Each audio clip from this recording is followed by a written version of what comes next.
Okay, magandang gabi sa lahat.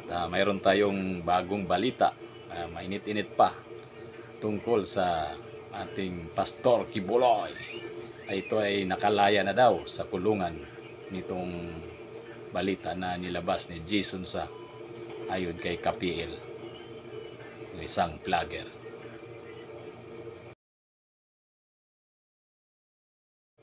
Ayun na nga, nakalaya daw.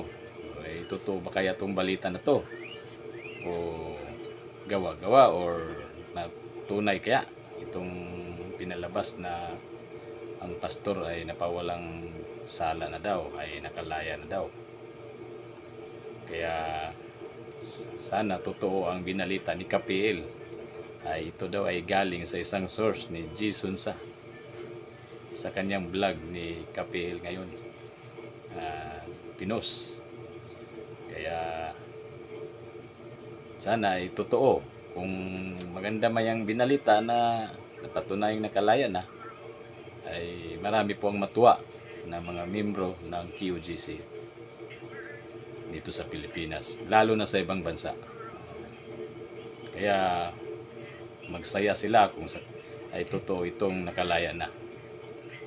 Kaya hanggang dito na lang ang aking maiksing video ngayon na i-upload ko.